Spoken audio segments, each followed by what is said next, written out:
السلام علیکم ورحمۃ اللہ وبرکاتہ۔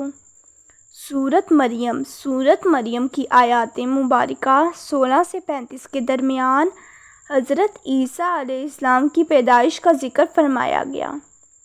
حضرت مریم علیہ السلام بیت المقدس سے متصل حجرے میں قیام پذیر تھیں کہ ایک دن وہ مسجد کے مشرقی کونے میں عبادت یا کسی اور مقصد سے تشریف لے گئیں اور پردہ کر لیا۔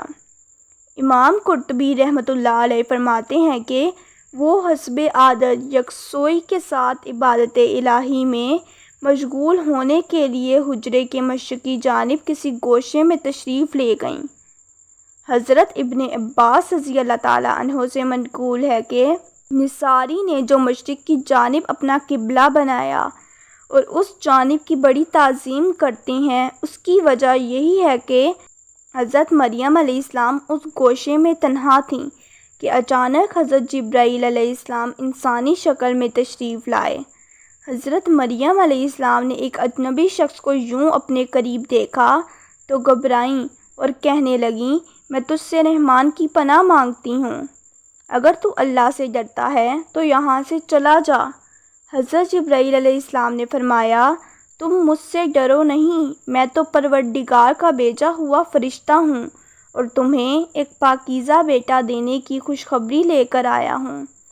حضرت مریم علیہ السلام نہایت حیران اور پریشان ہوئیں اور تعجب سے فرمایا، بھلا میرے ہاں بچہ کیسے ہو سکتا ہے؟ کسی انسان نے ہاتھ تک نہیں لگایا اور نہ ہی میں بدکار ہوں۔ حضرت جبرائیل علیہ السلام نے فرمایا، ہاں بات تو یہی ہے، لیکن اللہ تعالیٰ فرماتے ہیں کہ یہ میرے لیے بہت آسان ہے اور ہم اسے اپنی قدرت تخلیق کے لیے نشانی بنانا چاہتے ہیں۔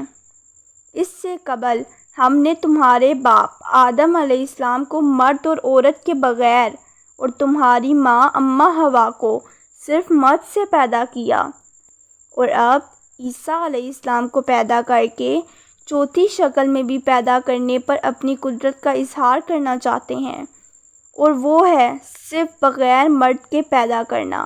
دراصل اللہ تعالیٰ تو قادر مطلق ہے اور وہ جب چاہا اور جس طرح چاہے پیدا کر سکتا ہے۔ وہ بے جان چیز سے جاندار کو پیدا کر سکتا ہے اور جاندار سے بے جان کو۔ بیٹے کی بشارت کے بعد حضرت جبرائیل علیہ السلام آپ علیہ السلام پر پھونک مار کر وہاں سے چلے گئے۔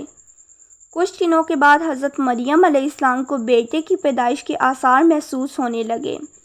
جیسے جیسے پیدائش کے دن قریب آتے جا رہے تھے، حضرت مریم علیہ السلام کی پریشانی میں اضافہ ہوتا جا رہا تھا، اور جب پیدائش کا وقت قریب آ گیا تو آپ علیہ السلام لوگوں کے خوف سے بیت المقدس سے 9 میل دور ایک جنگل کے قریب پہاڑی کوہ سرات کی جانب چلی گئیں۔